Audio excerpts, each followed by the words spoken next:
வணக்கம். இந்த ஆழமான அலசலுக்கு உங்களை வரவேற்பதில் எனக்கு ரொம்பவே மகிழ்ச்சி.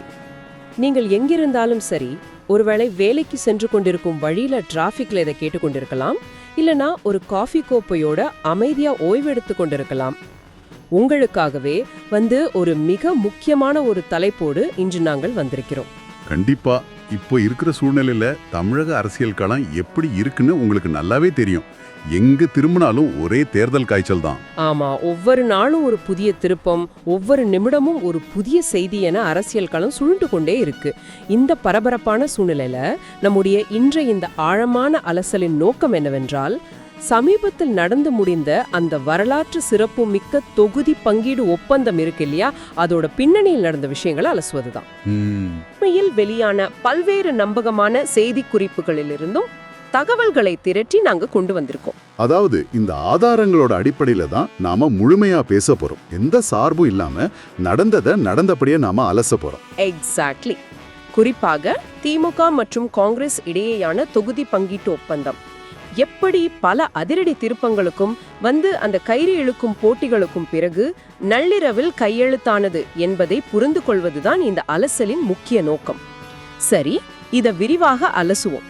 ஆதாரங்களில் உள்ள தகவல்களின்படி ஆரம்பகட்ட பேச்சுவார்த்தையில ஒரு பெரிய முரண்பாடு இருந்துச்சு. ஒரு பெரிய கேப். ஆமா, அதாவது காங்கிரஸ் தரப்பில் 41 தொகுதிகளை கேட்ட திமுக தரப்பிலோ வெறும் 23 தொகுதிகள் மட்டுமே தர முடியும் என்று மிக கராராக கூறிவிட்டார்கள். நீங்களே யோசிச்சு பாருங்க, ஒரு பக்கம் 41, இன்னொரு பக்கம் 23. இது ஒரு சாதாரண நெகோசியேஷன் கேப் கிடையாது, இது மிகப்பெரிய ஒரு இடைவெளி. ஆமா, இந்த 41 மற்றும் 23 என்ற எண்களுக்கு பின்னால் ஒரு மிகப்பெரிய அரசியல் யதார்த்தம் ஒளிந்திருக்கிறது. இதை புரிஞ்சுக்க ஒரு சின்ன உதாரணம் சொல்றேன். ஒரு கூட்டணிய ஒரு பெரிய உணவு மேஜை என்று கற்பனை செய்து பாருங்கள். சரி, மேஜையில் இருக்கும் உணவின் அளவு மாறவில்லை. அதாவது ஒட்டுமொத்தமா இருக்கிற 234 தொகுதிகள் அப்படியே தான் இருக்கு. ஆனால் சாப்பிட வந்திருக்கும் விருந்தினர்களின் எண்ணிக்கை அதிகரித்து விட்டது. ஓ, புதிய கூட்டணி கட்சிகளை சொல்றீங்களா? ஆமா, திமுக தலைமையிலான கூட்டணியில் புதிதாக தேமுதிக மற்றும் மக்கள் நீதி மய்யம் ஆகிய கட்சிகள் இணைந்திருந்தன. இந்த இரண்டு கட்சிகளுக்கும் ஒரு குறிப்பிட்ட வாக்கு வங்கி இருக்கிறது. அந்த வாக்குகளை தக்க வைக்க வேண்டுமென்றால் அவர்களுக்கு உரிய இடங்களை ஒதுக்க வேண்டிய கட்டாயம் திமுகவுக்கு கண்டிப்பா இருந்தது. அது தவிர்க்க முடியாத ஒண்ணுதான். உண்மைதான். புதிதாக வந்தவர்களுக்கும் இடம் கொடுத்தாக வேண்டும் என்பதால் திமுக ஒரு தெளிவான கணக்கை போட்டது. கூட்டணியில் இருக்கும் எல்லா கட்சிகளுமே கடந்த தேர்தலில் போட்டியிட்டதை விட இந்த முறை குறைவான இடங்களில்தான் போட்டியிடப் போகின்றன என்ற ஒரு பிராக்டிக்கலான செய்தியை திமுக காங்கிரஸ் தரப்பிடம் முன்வைத்தது. இது ஒரு தர்க்க ரீதியான வாதம். ஆனா இத காங்கிரஸ் எப்படி ஏத்துப்பாங்க? அதுதான் சிக்கல். காங்கிரஸ் கட்சிக்கு இது புரியாத விஷயம் இல்லை. ஆனால் அரசியல் என்று வரும்போது தேசிய அளவில் தங்களுக்கு இருக்கும் பிம்பத்தை காப்பாற்றிக் கொள்ள வேண்டும் என்ற ஒரு அழுத்தம் தேசிய கட்சிகளுக்கு எப்போதுமே இருக்கும். அந்த அழுத்தம் தான் பேச்சுவார்த்தையை ஒரு உச்சகட்ட பதற்றத்திற்கு கொண்டு சென்றது. புதிதாக வந்தவர்களுக்கும் பங்கிட்டு கொடுக்க வேண்டும் என்ற திமுகவின் வாதத்தை காங்கிரஸ் அவ்வளவு எளிதில் ஏற்றுக்கொள்ளவில்லை. காங்கிரஸ் தரத்தில் பேச்சுவார்த்தைக்காக வந்திருந்த மூத்த தலைவர் கிரிஷ் சோடங்கர் 35 தொகுதிகளுக்கு கீழே இறங்கவே மறுத்துவிட்டார். 35ங்கிறது அவங்களோட பாட்டம் லைனா இருந்துச்சு. ஆமா, நாங்க ஒரு தேசிய கட்சி, எங்களுக்கென்ற ஒரு வாக்கு வங்கி இருக்கிறது, 35க்கு குறைவான எண்களை எங்களால் பரிசீலிக்கவே முடியாது என்ற அவர்கள் தரப்பில் உறுதியாக நின்றார்கள். இதை பார்த்த திமுக சரி, ஒரு சமரசத்திற்கு வரலாம் என்று நினைத்து 23லிருந்து சற்று இறங்கி 25 தொகுதிகள் வரை தர முன்வந்தார்கள். அது மட்டும் இல்லாம ராஜ்யசபா சீட் விஷயத்திலையும் ஒரு கராரான நிலைப்பாடு எடுத்தாங்க. அத்தோடு ஒரே ஒரு ராஜ்யசபா சீட், அதாவது மாநிலங்களவை உறுப்பினர் பதவி மட்டுமே தர முடியும் என்றும் திட்டவட்டமாக கூறிவிட்டார்கள். ஆனால் கிரிஷ் சோடங்கர் இந்த 25 தொகுதிகள் என்ற ஆஃபரை ஏற்கவில்லை. தங்களுக்கு இதில் சிறிதும் உடன்பாடு இல்லை என்று அவர் நேரடியாக பேட்டி அளித்ததும் தமிழக அரசியல் வட்டாரமே அதிர்ந்து போனது. ஆமா, பத்திரிகைகள் எல்லாம் கூட்டணி உடைகிறதா என்று விவாதங்களை தொடங்கிவிட்டன. அந்த அளவுக்கு நிலைமை மோசமாயிடுச்சு.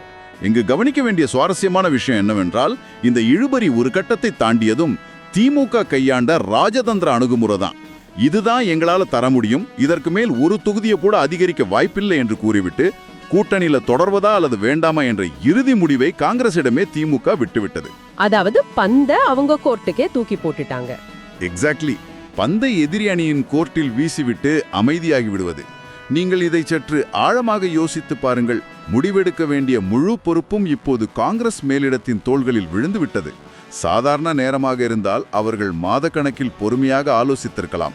ஆனா அவங்களுக்கு நேரம் இல்லையே. அதுதான் முக்கியமான பாயிண்ட். அவர்களுக்கு ஒரு டைம் பாம் போல ஒரு மிகப்பெரிய கெடு இருந்தது. மாநிலங்களவை தேர்தலுக்கான வேட்புமனு தாக்கல் செய்ய கடைசி நாள் புதன்கிழமை. அந்த ஒரு ராஜ்யசபா சீட் என்பது காங்கிரஸ் கட்சிக்கு தேசிய அளவில் மிக அவசியமான ஒன்று. நாடாளுமன்றத்தில் தங்களின் பலத்தை கூட்டிக் கொள்ள ஒவ்வொரு மாநிலங்களவை உறுப்பினரும் அவர்களுக்கு தேவை. புதன்கிழமைக்குள் ஒரு முடிவுக்கு வந்தாக வேண்டும். இல்லை என்றால் அந்த ஒரு ராஜ்யசபா சீட்டையும் இழக்க நேரிடும் என்ற நெருக்கடி காங்கிரஸ் மேலிடத்தை அழுத்தத் தொடங்கியது.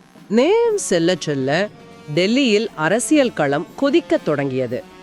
தொகுதி பங்கீடு குறித்து உடனடியாக முடிவெடுக்க வேண்டிய கட்டாயம் ஏற்பட்டதால் டெல்லியில் காங்கிரஸ் மேலிடம் அவசரமாக கூடியது.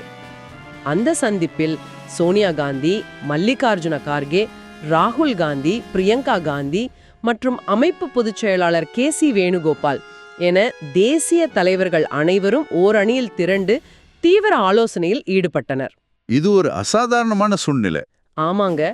ஒரு மாநில தேர்தலுக்காக ஒட்டுமொத்த தேசிய தலைமையும் ஒற்றை அறையில் கூடி விவாதிக்கிறதென்றால் அந்த பிரச்சனையின் தீவிரம் எவ்வளவு பெரிதாக இருந்திருக்கும் என்று நீங்கள் கற்பனை செய்து பார்க்கலாம்.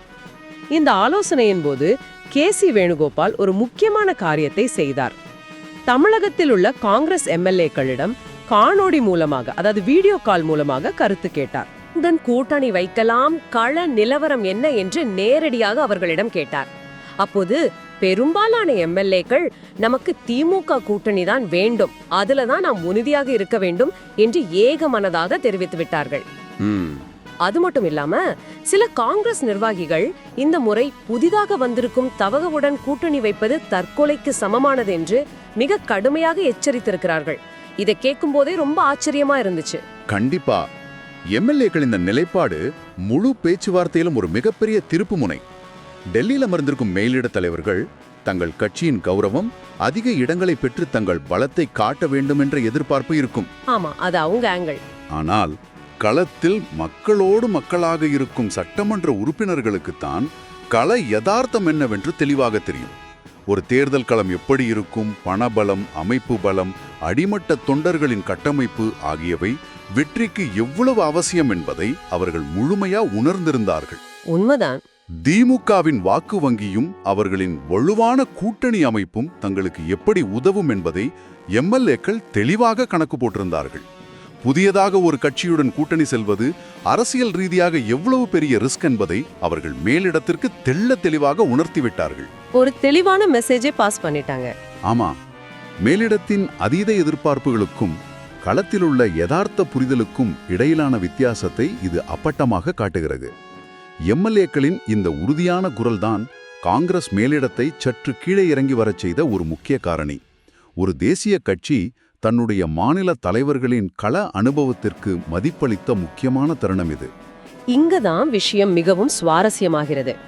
MLA-க்களின் கருத்தை கேட்டதும் டெல்லி மேலிடத்திற்கு நிலைமையின் தீவிரம் புரிந்துவிட்டது. திமுகவுடனான கூட்டணியை முறித்து கொள்ள முடியாது, அதே சமயம் கௌரவமான ஒரு எண்களையும் பெற்றாக வேண்டும். இந்த சிக்கலான முடிச்சவிழ்க்க சோனியா காந்தி தன்னுடைய மாஸ்டர் கார்டை இறக்கினார். சிதம்பரம் அவர்கள். ஆமாம், காங்கிரஸ் கட்சியின் மூத்த தலைவரும் மிகச்சிறந்த ராஜதந்திரியுமான திரு சிதம்பரம் அவர்களை நேரடியாக களமிறக்கினார்.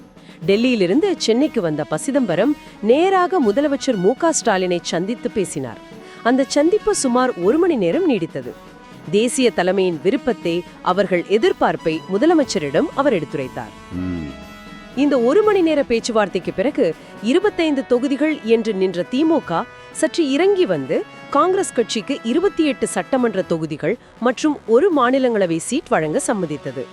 ஆனால் டெல்லியில் ராகுல் காந்தி 35 தொகுதிகளுக்கு குறையக்கூடாது என்பதில் ரொம்பவே பிடிவாதமாக இருந்தார். அங்கதான் மறுபடியும் ஒரு சின்ன முட்டுக்கட்டை. இரவில் ஒரு சுவாரஸ்யமான சந்திப்பு நடந்தது.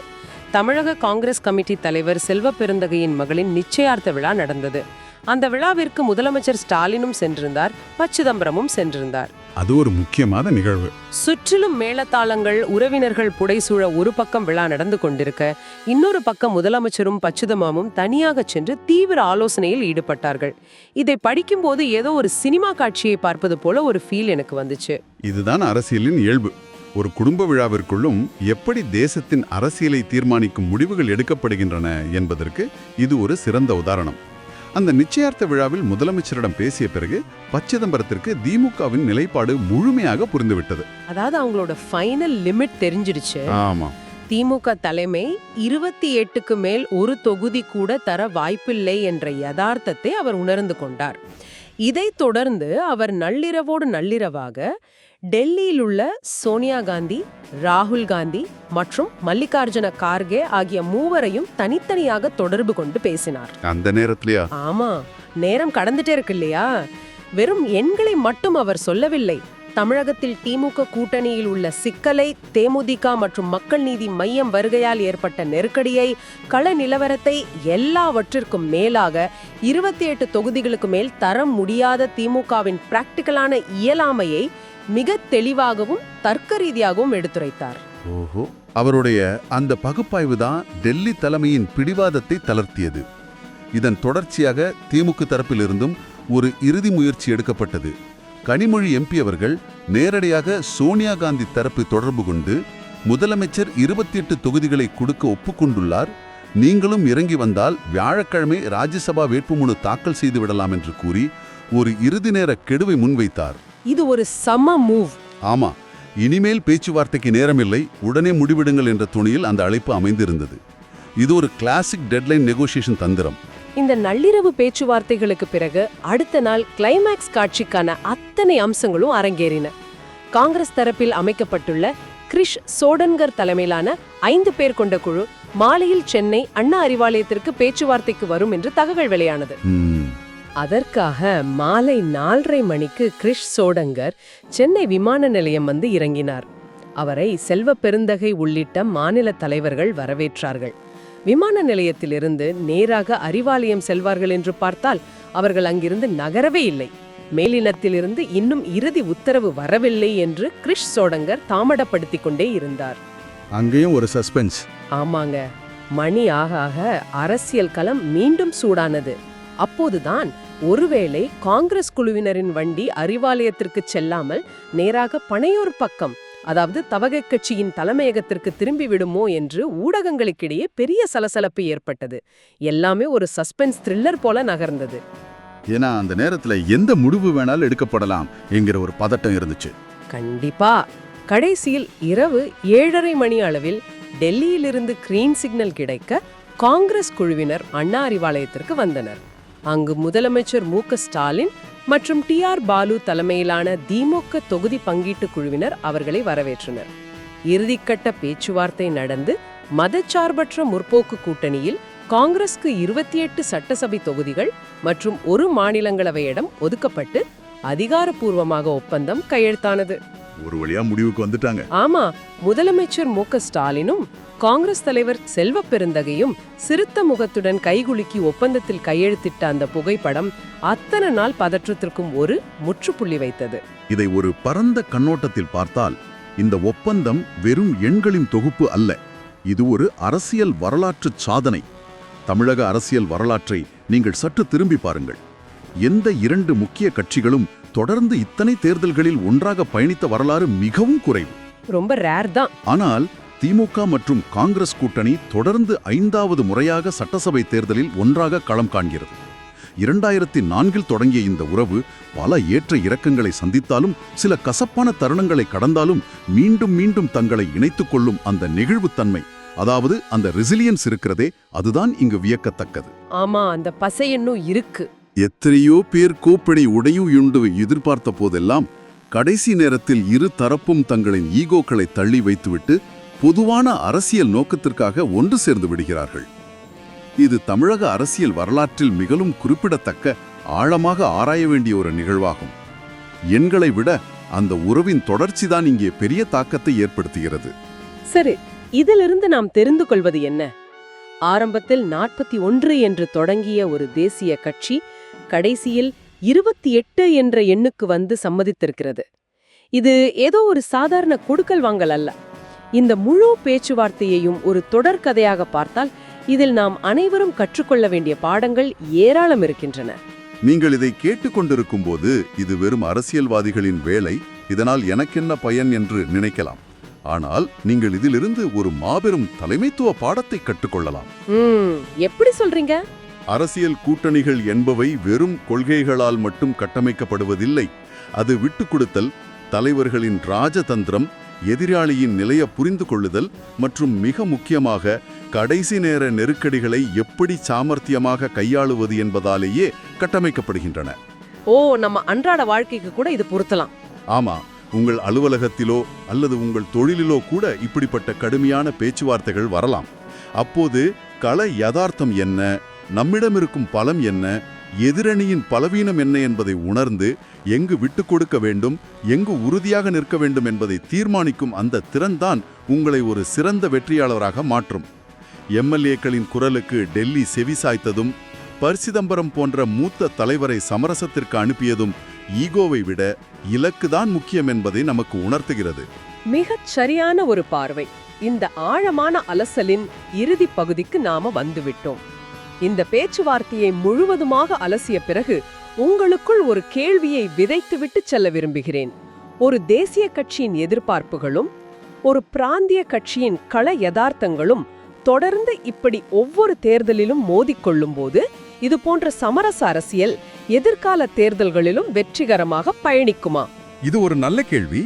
ஆமா, அல்லது நாளடைவில் மாநிலங்களில் வலுவாக இருக்கும் பிராந்திய கட்சிகளே அனைத்து நிபந்தனைகளையும் தீர்மானிக்கும் முழு ஆளுமையை பெற்று தேசிய கட்சிகள் வெறும் பார்வையாளர்களாக மாறுவார்களா?